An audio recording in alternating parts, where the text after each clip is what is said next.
여전히 아트페어는 전 세계에서 가장 인기 있는 미술 행사입니다. 지금처럼 경제 위기나 앞으로 미래가 어떻게 될지 모르는 불안한 상황에서도 이 아트페어의 인기는 식을 줄을 모르죠. 하지만 이 아트페어도 시대에 따른 변화가 필요하고 이미 이 시장을 리드하는 리더들은 많은 변화들을 조금씩 해왔습니다. 아트바젤 같은 경우는 전 세계에서 가장 영향력이 있는 아트페어를 조직하고 있는 기관이죠. 이들이 몇 년 전부터 사람들에게 발표하고 그리고 직접 행동에 옮기고 실험을 하고 테스트를 하고 있는 것들이 있습니다. 기존에 진행하고 있던 아트페어의 형태들은 계속 유지하면서 또 확장을 해 나가면서 다른 새로운 모델을 테스트를 하고 있는데요. 오늘은 어떤 방식으로 이 아트페어가 진화를 할 예정인지, 미술 시장에 어떤 변화가 있을지에 대한 이야기를 해보도록 할게요.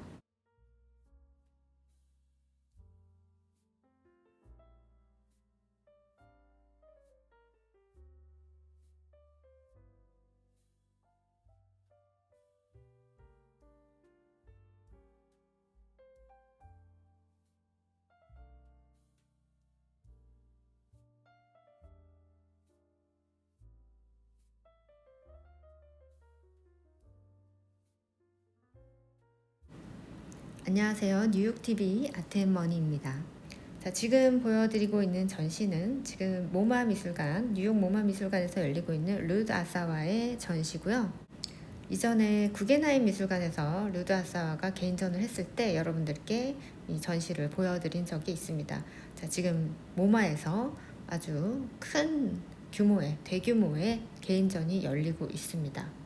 작품의 형태를 여러분들도 보시면 아시겠지만 이분이 작업을 해왔던 과정, 어떤 과정 속에서는 많이 주목을 못 받았을 겁니다. 작품의 형태들이 뭔가 상업적이다든지 상업적으로 뭔가 팔릴 것 같은 작품의 형태를 띠고 있는 건 전혀 아니죠.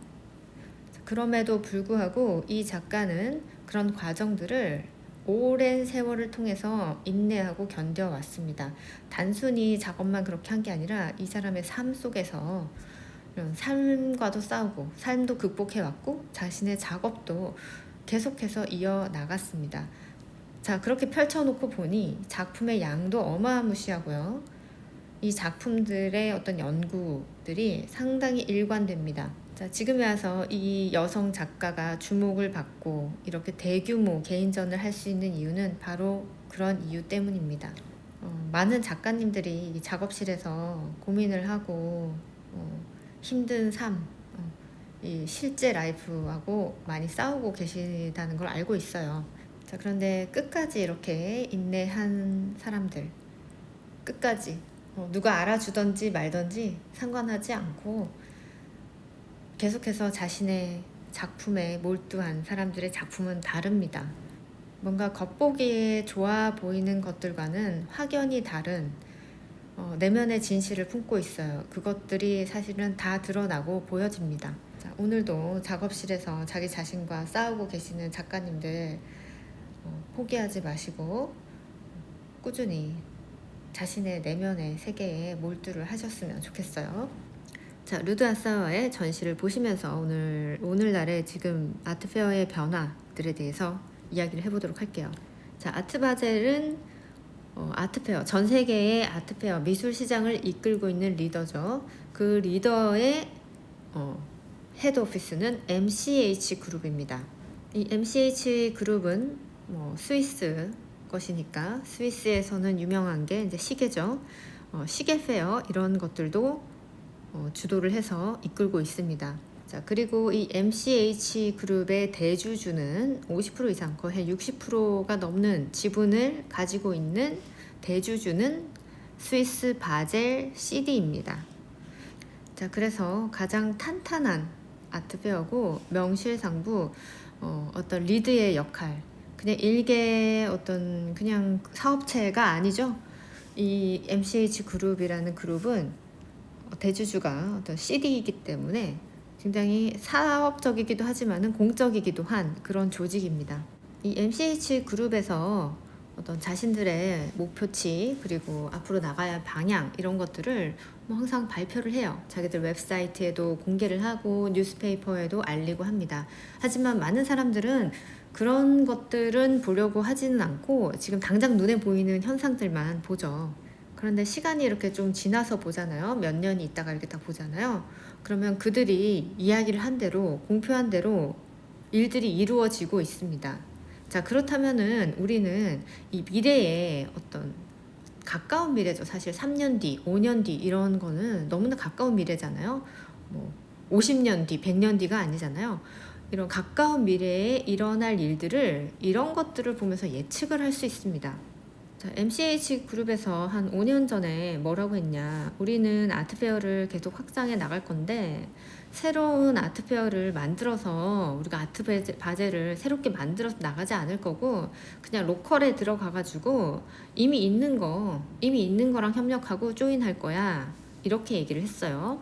자, 이 말은 무슨 말이냐면은 이미 너네가 다 만들어 놓은 거, 지역에 있던 거, 그 지역이 좀 괜찮다 싶으면은 우리가 살게. 돈 주고 사서 너네 먹을 거야. 이런 얘기죠. 자, 그래서 지금 아트바젤이 파리 삐약을 인수한 거 아닙니까? 그래서 아트바젤 파리가 몇 년째 계속 아주 잘 되고 있는데 그런데 여러분 프랑스 상황을 보면은 좀 엉망진창이잖아요. 일반적인 상황을 보면 저래가지고 저 나라가 지금 어떻게 되려나 맨날 사람들이 시위를 하고 난민들이 들어와가지고 도시를 막 망쳐놓고 저 아름다운 파리가 저 모양인데 저기서 아트페어가 과연 될까? 라고 생각을 하시겠지만 실제로 아트바젤 파리는 지금 너무나 잘 되고 있고 스위스 바젤을 대체하는 것이 아닌가라는 이야기가 나올 정도예요. 뭐 실제로 그렇게 되지는 않겠지만 자, 이 얘기가 무슨 얘기냐. 자, 전 세계에 있는 억만장자 수가 가장 많은 나라는 미국입니다. 압도적으로 미국이고요. 그 다음은 여러분들도 다 아시겠지만 중국이에요. 그리고 그 다음이 누굴까? 네, 최근에 발표된 것입니다. 그 다음이 프랑스입니다. 중산층이 얼마나 많으냐 뭐 이런 게 아니고요. 억만장자, 백만장자도 아니고 그냥 억만장자, 그러니까 아주 슈퍼리치들이 가장 많은 나라가 미국, 중국, 프랑스 순이라는 거죠. 자, 아트페어, 특히 이 아트바젤 같은 최고급 페어는 될 수밖에 없겠죠. 그리고 아트바젤에서 꾸준히 이제 해왔던 게 뭐냐면 포스트 아트페어의 모델을 지금 테스트하는 버전으로 도쿄를 선택했습니다. 이 아트페어라는 형태의 미술 전시, 그리고 상업 미술 전시죠. 그림을 사고 파는 이 페어의 형태는 여전히 가장 인기 있는 그리고 영향력이 가장 있는 전 세계에서 가장 영향력 있는 미술 전시회입니다. 그런데 여기저기서 이제 우리는 너무 지쳤어. 이제 아트페어 더 이상 하지 않을 거야 라고 하는 소리들이 나오고 있고 실제로 많은 갤러리들이 이제 아트페어는 더 이상 하고 싶지 않다라고 포기를 하기도 하고 또 문을 닫는 경우도 있고 아니다. 우린 이제 좀 리셋을 하자 해서 잠시 동안 이 피지컬 오피스를 문을 닫는 쇼룸을 문을 닫고 조금 리셋하는 리브랜딩을 하는 시간을 갖겠다고 하는 갤러리들이 늘어나고 있죠. 아트바젤이 도쿄에다가 뭘 하고 있냐면 도쿄도 하고 그리고 일본 문화청의 지원을 받아서 이 아트위크 도쿄를 만들었습니다. 몇 년째 계속 잘 진행이 되고 있는데 이걸 아트바젤에서 한번 테스트를 해보는 거예요. 포스트 아트페어의 모델을 만드는 거죠. 이 아트페어라는 형태의 전시회가 생긴 지는 오래됐지만은 이 아트페어가 점점 규모가 커지고 인기가 많아지고 영향력이 커짐에 따라 뭐 시장성, 상업성과는 거리가 멀었던 이 평론가, 큐레이터들, 미술관 관계자들도 이 아트페어를 점점 주목하고 아트페어에서 작품을 보고 또 비엔날레 관계자 뭐 이런 분들도 아트페어에 가서 작가들을 선택하기도 하는 그런 일들이 벌어졌습니다. 자, 그러다가 지금은 보니 이 메가급 갤러리들만 돈을 벌고 이 작은 갤러리들은 너무 힘들다. 아트페어에 들어가는 거, 진입하는 것도 힘들지만은 이 비용이 들어오는 것에 비해서 나가는 게 너무 많고 이걸 몇 번 진행하다가 보면은 빚을 지고 갤러리가 문을 닫아야 되는 상황이 생기니까 아, 이건 좀 아닌 것 같다. 우리 너무 지쳤다. 라고 하면서 포기를 하는 일들이 일어나고 있죠. 자, 그런 일들의 어떤 전초 상황을 감지하고 미리부터 이렇게 이제 이런 리더들은 움직이기 시작을 하죠. 이 아트위크 도쿄 같은 경우는 뭐 미술관도 참여를 하고 지역에 있는 로컬 갤러리들이 참여를 하는데 이런 큰 컨벤션 센터에다가 다 같이 모여가지고 한 번에 보자 이런 게 아니라 각자 가지고 있는 장소가 있잖아요. 갤러리가 있으면 갤러리나 뮤지엄 이런 것들이 조인을 합니다. 뭐 참가비를 어느 정도 내고 아트페어보다는 좀 더 저렴하게, 왜냐하면 자기들 스스로 자기들 본인의 장소에서 전시를 하니까 하고, 셔틀버스 같은 것을 운영해서 사람들이 오면은 이렇게 돌아다니면서 전시를 관람을 하면서 또 작품도 구입을 할 수 있게 합니다. 뉴욕에서는 지금 이런 형태의 모델로 진행이 되고 있는, 지금 한 10년째 정도 진행이 되고 있는 이런 전시 형태가 아시아 위크가 있습니다. 점점 규모가 커지고 있고 영향력도 커지고 있죠. 뭐 옥션하우스, 그리고 미술관, 뭐 어떤 비영리 단체들, 그 에듀케이션 센터, 그리고 딜러들이 같이 동시에 참여를 해가지고 하고 있는데 이런 비슷한 형태입니다. 자, 중요한 거는 아트바젤이 지금 이런 형태의 전시를 지금 테스트 버전으로 도쿄에다가 뭔가를 하고 있다는 게 중요하죠. 자, 지금 당장의 모습을 보면은 일본 뭐 환율도 막 내려가가지고 엔화도 너무 엔저에다가 잃어버린 20년으로 경기도 침체가 돼 있고 일본 미술 시장 별로 아니야? 그리고 너무 시장도 보수적이고 그런 거 아니야? 라고 생각을 하시겠지만, 자, 그거는 이전에 한 20년 정도의 일이고 이제 앞으로는 어떻게 될 건가는 이제 다른 얘기라는 거예요. 자, 아트바젤을 이끌고 있는 그 MCH 그룹, 그리고 MCH 그룹의 대주주는 어디라고 했습니까? 바젤시죠. 자, 바젤에는 뭐가 있습니까? 국제결제은행이 있죠. 은행에 은행이 있고, 이 바젤에 있는 은행이 전 세계에 있는 이 금융의 네트워크를 핸들링하고 있습니다. 이 아트바젤은 아무데나 가서 깃대를 꼽지 않습니다. 필요해서 거기에 가서 깃대를 꼽는 거죠. 이 아트바젤이 깃대를 꼽는다는 거는 단순히 어떤 미술 시장으로서의 어떤 영향력이나 주요성을 얘기하는 게 아니에요. 금융은 이미 세팅이 마무리되는 상태라는 거를 알 수가 있습니다. 자, 일본에는 뭐가 있습니까? 자, SBI가 있습니다. 이 SBI는 아시아 금융의 대주주라고 할 수 있고, 이 SBI의 또 대주주는 누군가, 또 그 대주주의 또 주인은 누군가. 자, 이런 것들을 딱 살펴보면은 굉장히 재미가 있습니다. 뭐 오늘은 그 긴 이야기는 하지 않겠지만, 자, 최근에 아트바젤 그리고 프리즈 아트페어는 중동에다가 지금 이제 깃발을 꽂았죠. 이 미술은 먼저 움직이진 않습니다. 나중에 움직입니다. 이 정치, 경제, 사회문화는 톱니바퀴처럼 맞물려서 돌아가죠. 자, 이 예술은 뭔가 우리가 먼저 이끌어서 주도하는 건 아니잖아요. 자, 예술 분야는 따라갑니다. 이 정치, 경제, 사회, 문화 속에서 뭔가 따라가고 그 표본을 가장 잘 보여주는, 그 상태를 보여주는 게 바로 예술입니다. 자, 이 포스트 아트페어의 모델, 하이브리드 모델이라고 하는데, 제가 이전에도 다양한 형태의 아트페어의 모델을 지금 실험하고 있는 단체들이 많이 생겨나고 있다. 미국에서 이런 형태들이 어떻게 이루어지고 있고 변화가 되고 있는지를 몇 가지 보여드린 적이 있죠.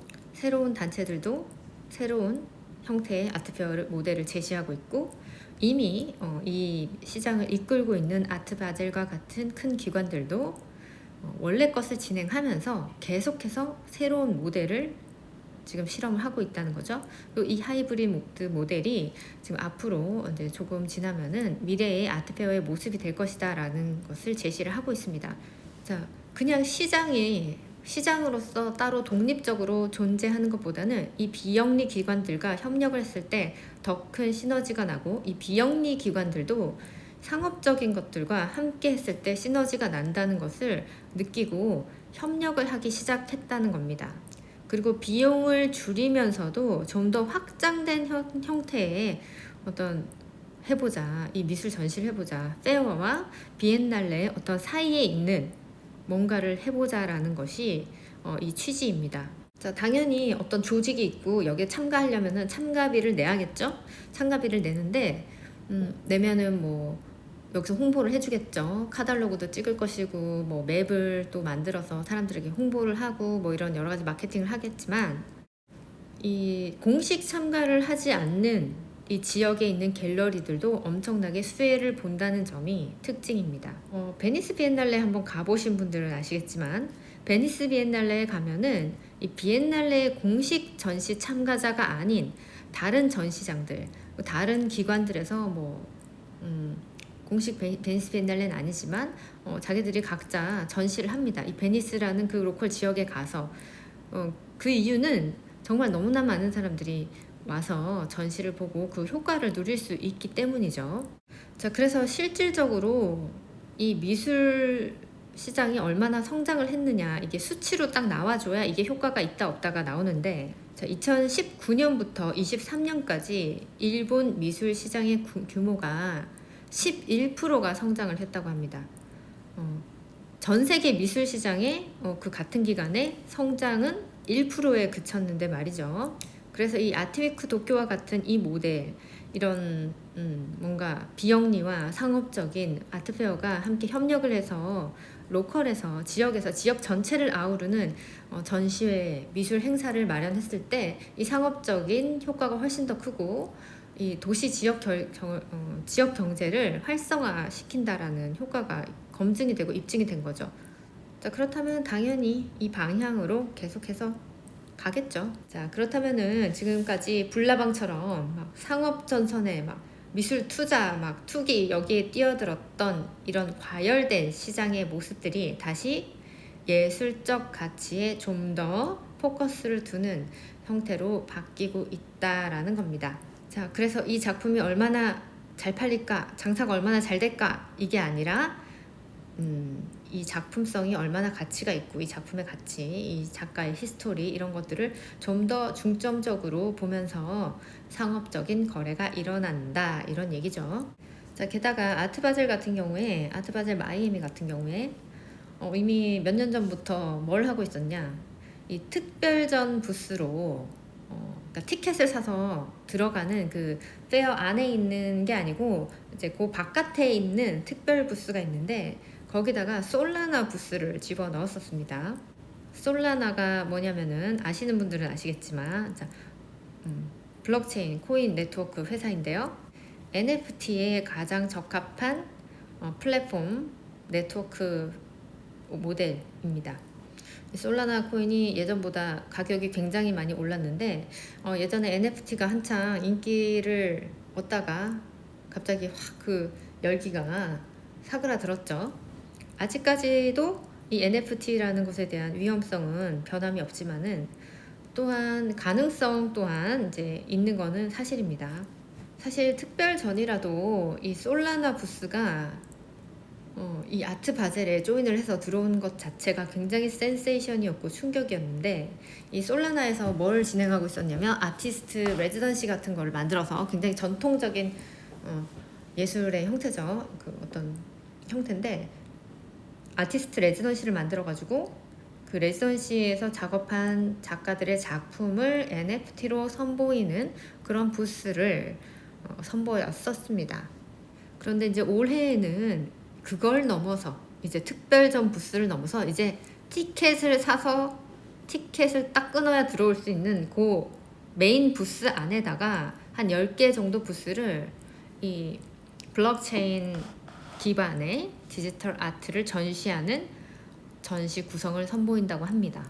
자, 밖에 있어야 될 존재, 집 밖에 있어야 될 존재가 이제 집 안으로 들어왔다 이거죠. 여러분,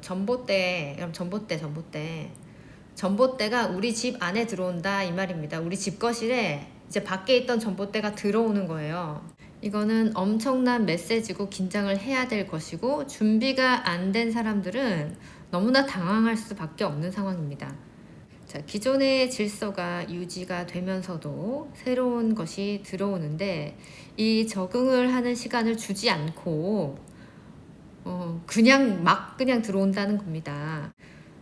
중요한 메시지는 여러분 본질적인 것에 집중을 원래부터 하고 있었던 사람들, 기관, 시스템들은 적응하기가 쉽습니다, 오히려.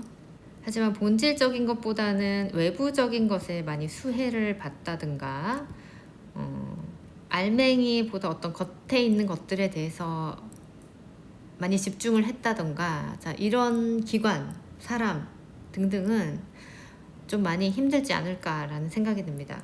자, 본질적인 거는 뭐냐? 그냥 예술 자체에 집중하는 겁니다. 작가의 어떤 히스토리, 그리고 작품성, 그리고 시대적인 시대성, 뭐 이런 것들에 집중을 했던 작가, 작품, 그리고 갤러리, 뭐 어떤 기관들은 계속해서 그 본질을 지키면서 이 시대적 변화에 적응을 금방 할 것이고, 외부적인 것에 집중을 했다는 것은 뭐냐면 이 본질보다는 잘 팔리는 것들에 집중을 하고 변화에 막 계속 따라다니고 갑자기 생긴 기회나 버블에 편승을 했던 사람, 기관, 작품 등등은 적응하기가 쉽지가 않겠죠. 이게 뭐 남들은 판단을 하기가 쉽진 않겠지만 본인은 스스로 알겠죠. 그 본인들은 스스로가 다 압니다.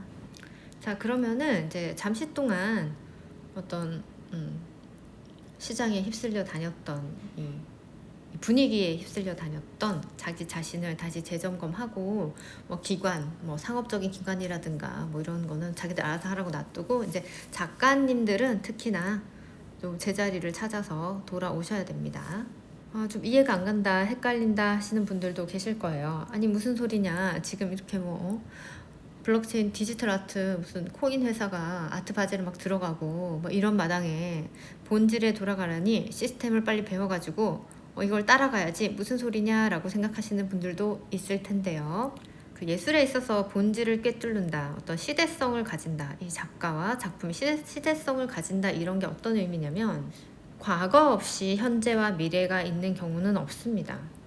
반드시 히스토리 안에서 새로워지고 변화되어지고 이 시대에 맞는 것이 나오는 것이지 어딘가에서 갑자기 뚝 떨어지는 경우는 없다는 얘기죠.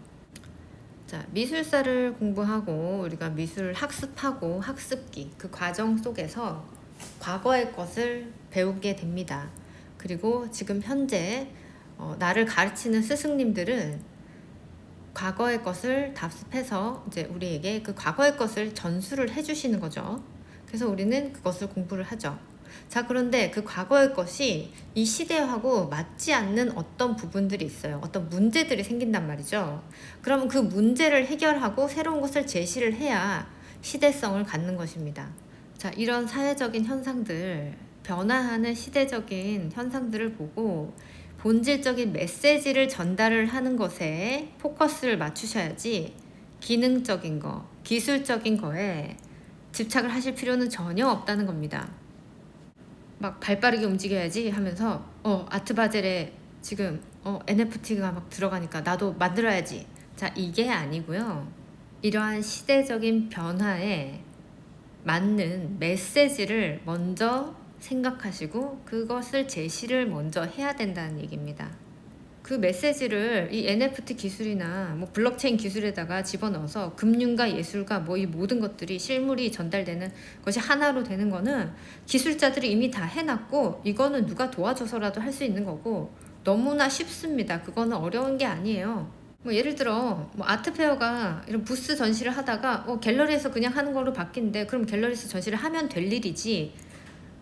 아트페어를 뭐 내가 만들고 그다음 갤러리를 내가 만들고 이렇게 할 필요가 없다는 거랑 똑같은 얘기예요. 이 블록체인의 기술 안에 여러분의 작품을 집어넣는 거는 너무나 쉽다는 거예요. 이거는 그렇게 어려운 기술이 아니에요. 이미 시스템은 다 만들어놨고 네트워크는 다 깔려있는 상태이기 때문에 가치 있는 뭔가를 일로 옮기기만 하면 되는 거예요. 그런데 그 안에 가치가 있어야 된다는 거죠. 자, 그 변하지 않는 가치는 작품성, 시대성, 대표성입니다. 절대로 변하지 않는 가치. 자, 지금 뉴욕에서 열리고 있는 아트페어 중에 하나입니다. 살롱 아트 앤 디자인 아트페어고요.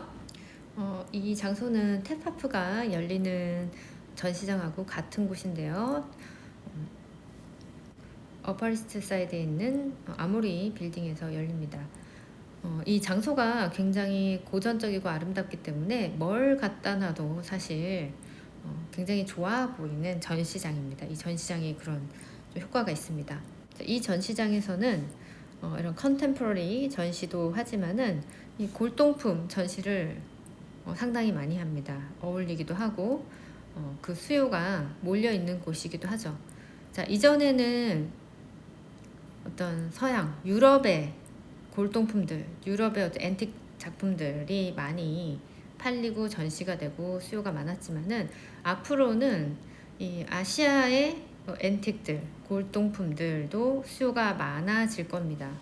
지금까지는 이제 중국 미술이 워낙 수요도 많고 공급도 많다 보니까 주를 이루었지만은 앞으로는 이제 한국 미술, 일본 미술, 뭐 인도 미술 이런 식으로 인도 미술은 워낙 또 양이 많으니까 동남아시아의 또 작품들, 미술들까지도 다 수요 공급이 많아질 겁니다. 그러니까 마켓이 커진다는 거죠. 자, 우리 전통 미술을 계속해서 고집해서 이제 하고 계시는 분들 한국에서 계신데 이전에는 좀 너무 말도 안 되는 가격으로 후려쳐진 면이 없지 않아 있습니다. 자, 이 얘기는 제가 이제 코비드 전부터 계속 했는데 앞으로는 전통 예술 그리고 한국화 뭐 이런 장르의 작품들이 인기가 많아질 것이고 지금 너무 저평가되어 있으니까 이쪽으로 눈을 돌리시는 것도 괜찮다라고 말씀을 드렸습니다. 자, 그때까지만 해도 약간 뿌연 안개였다면은 지금은 이제 가시적으로 눈에 보이고 있습니다. 이제 곧 어떤 결과가 점점 나오기 시작할 겁니다.